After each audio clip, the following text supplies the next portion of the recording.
जय एवरीवन, स्वागत है आपका वी नेशन ट्रिपल वन के एक नए एपिसोड में, जहां आपके लिए लेकर आते हैं इंडियन डिफेंस की प्रमुख अपडेट्स को। सबसे पहले तो चैनल को सब्सक्राइब करना मत भूलिएगा।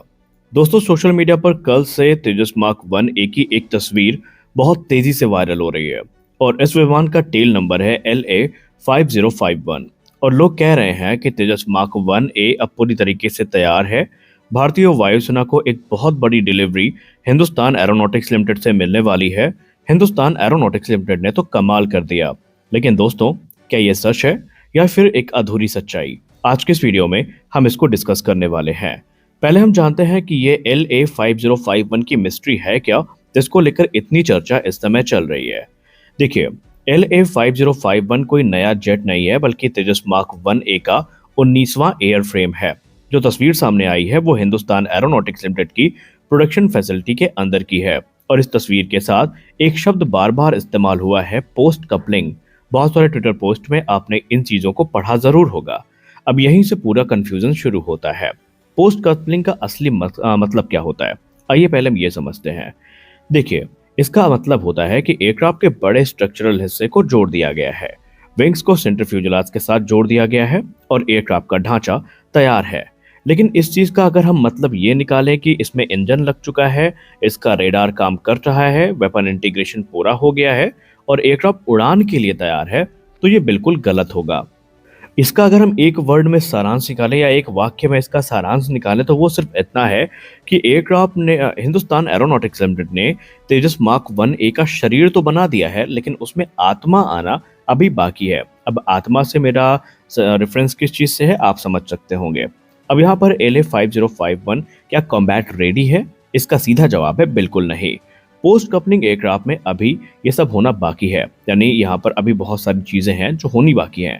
सबसे बड़ा काम यहाँ पर होगा कि पहले इंजन को इंस्टॉल किया जाएगा, उसके बाद उसकी टेस्टिंग प्रोसेस को शुरू किया जाएगा, फिर एवियोनिक्स इंटीग्रेशन होगा, एसा रडार कैलिब्रेशन होगा, वेपन ट्रायल्स आयोजित किए जाएंगे, फ्लाइट टेस्टिंग होगी, सर्टिफिकेशन प्रोसेस होगा और उसके बाद इंडियन एयरफोर्स का एक्सेप्टेंस प्रोसेस होगा। यानी जो लोग कह रहे हैं कि तेजस मार्क 1A तैयार हो गया है, वो फिलहाल इसमें मिस इन्फॉर्म्ड हैं।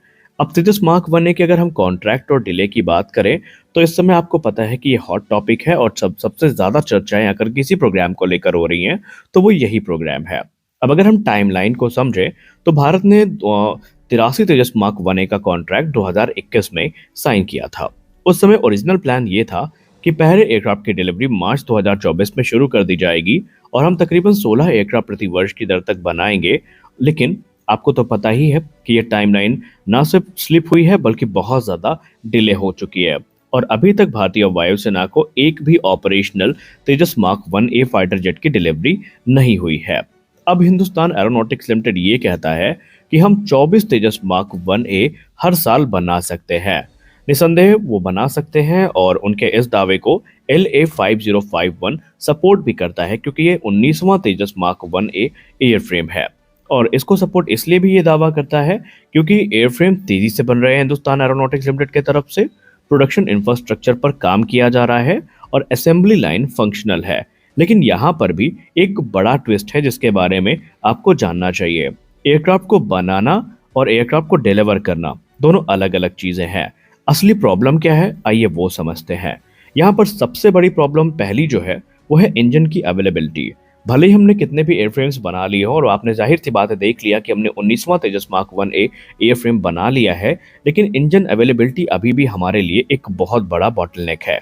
और कल आपने हमारे जो डिफेंस सेक्रेटरी का बयान है आपने वो सुना होगा, तो आप इस चीज़ को समझ सकते हैं कि उन्होंने पब्लिकली NDTV को जो इंटरव्यू दिया, उन्होंने कहा कि हमारे पास तकरीबन 6 इंजन आ चुके हैं और इसी फाइनेंशियल ईयर के खत्म होने से पहले हमें 5 अतिरिक्त इंजन मिलने वाले हैं। यानी अगर हम देखें तो फाइनेंशियल ईयर 2025-26 में हमारे पास सिर्फ 11 इंजन की डिलीवरी हुई है। इसके बाद उन्होंने ये भी कहा कि जनरल इलेक्ट्रिक ने हमसे प्रॉमिस किया है कि हम फाइनेंशियल ईयर 2026-27 में तकरीबन 20 इंजन की डिलीवरी करेंगे। यानी इंजन अवेलेबिलिटी एक बड़ा प्रॉब्लम है। दूसरा है एवियोनिक्स मैच्योरिटी। यहाँ पर एवियोनिक्स मैच्योरिटी का मतलब सर्टिफिकेशन और दूसरे प्रोसेस में भी टाइम लग रहा है। रेडार और इलेक्ट्रॉनिक वॉरफेयर सिस्टम की टेस्टिंग भी यहाँ पर एक समस्या है, वेपन इंटीग्रेशन और सर्टिफिकेशन डिलेज। यानी यहाँ पर प्रॉब्लम्स की एक बड़ी लिस्ट है जिसको अभी एड्रेस करना बाकी है। रिपोर्ट साफ कहती है कि एयरफ्रेम्स स्टैक हो रहे हैं लेकिन क्लियरेंस उतनी तेजी से नहीं मिल पा रही है। अब भारतीय वायुसेना कॉम्प्रोमाइज करने के मूड में बिल्कुल भी नहीं है। पहले ये होता था कि हमने एयरक्राफ्ट को रेडी कर दिया, आप डिलीवरी कर लीजिए, सर्टिफिकेशन होता रहेगा। लेकिन अब इंडियन एयरफोर्स ने क्लियर कर दिया है कि कैपेबिलिटी से कोई कॉम्प्रोमाइज नहीं होने वाला है। इंडियन एयरफोर्स ईसा रडार की परफॉर्मेंस को चेक करेगी, इलेक्ट्रॉनिक वॉरफेयर स्वीट को चेक करेगी, मिशन कंप्यूटर सॉफ्टवेयर को चेक करेगी, वेपन इंटीग्रेशन प्रोसेस पे नजर रहेगी और कॉन्ट्रैक्ट कंप्लायंस बहुत जरूरी है। Indian air force partial capability accept पहले कर लेती थी, लेकिन उन्होंने अब स्पष्ट कर दिया है कि किसी प्रकार से पार्शियल कैपेबिलिटी एक्सेप्ट नहीं होगी। यानी कि यहाँ पर आने वाले समय में कुछ चीजें हैं जो हमें नई होती नजर आएंगी। अब LA5051 क्या साबित करता है और क्या नहीं, आइए इसके बारे में बात कर लेते हैं ताकि आपको भी कंफ्यूजन ना रहे। देखिए, LA5051 ये साबित करता है कि HAL निसंदेह बड़ी संख्या में एयरफ्रेम्स बना सकता है। प्रोडक्शन कैपेसिटी बढ़ चुकी है और 24 एयरक्राफ्ट प्रति वर्ष की दर तक जो स्ट्रक्चरल ये चीजें पॉसिबल हैं, यानी वो 24 एयरक्राफ्ट प्रति वर्ष की दर तक बना सकते हैं। उन्होंने एयरफ्रेम्स बनाकर ये साबित भी कर दिया है। लेकिन कुछ चीजें हैं जो यहाँ पर वो साबित नहीं करते कि एयरक्राफ्ट कॉम्बैट रेडी है, डिलीवरी ऑन टाइम होगी और स्क्वाड्रन इंडक्शन जल्दी होगा। और यही HAL के लिए एक कमजोर कड़ी बनती जा रही है। यानी स्पष्ट है कि LA5051 ने मैन्युफैक्चरिंग माइलस्टोन तो अचीव कर लिया, लेकिन ये कोई ऑपरेशनल ब्रेक थ्रू नहीं है। रियल सक्सेस तब होगी जब इंडियन एयरफोर्स बिना किसी दुविधा के, बिना किसी प्रॉब्लम के एयरक्राफ्ट को एक्सेप्ट करे, डिलीवरी शेड्यूल को HAL मैच करे और Tejas mark 1A front line squadron में ऑपरेशनल हो जाए। यानी आप यहाँ पर आने वाले भविष्य में इससे जुड़े और भी डेवलपमेंट देखेंगे, लेकिन उसका मतलब ये नहीं होगा कि एयरक्राफ्ट पूरी तरीके से रेडी है। आपको क्या लगता है यहाँ पर कि पहले तेजस मार्क 1A की डिलीवरी कब तक होगी? आप अपनी राय हमें कमेंट सेक्शन में जरूर बताएं।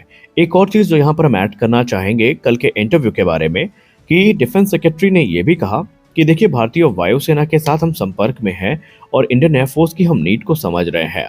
यहाँ पर HAL की तरफ से जो प्रोडक्शन है वो तेज किया गया है और सर्टिफिकेशन प्रोसेस को भी तेज किया जा रहा है। इस समय भारत की सरकार भी यही प्रयास में है कि जितना जल्दी हो सके जो ये लेट लतीफी वाला प्रोग्राम है इसको बंद करवाया जाए और एक डेडिकेटेड टाइमलाइन और एक रिलायबल टाइमलाइन दी जाए जो रियलिस्टिक हो और भारतीय वायुसेना को एयरक्राफ्ट मिले।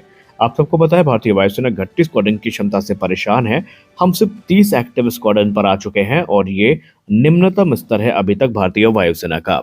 हमें अगर 2 फ्रंट वॉर की बात करें और बांग्लादेश को ऐड कर ले तो लगभग 2.5 फ्रंट या 3 फ्रंट वॉर की अगर हम बात करें तो इसका टारगेट लेकर इंडियन एयरफोर्स ऑलरेडी 42 से 50 स्क्वाड्रन की तरफ देख रही है। लेकिन जिस प्रकार की अभी तक हरकतें रही हैं उससे कहीं ना कहीं निराशा ही हाथ लगी है और जून के पहले भारतीय वायुसेना को एयरक्राफ्ट मिलेंगे इसकी उम्मीद भी थोड़ी कम है।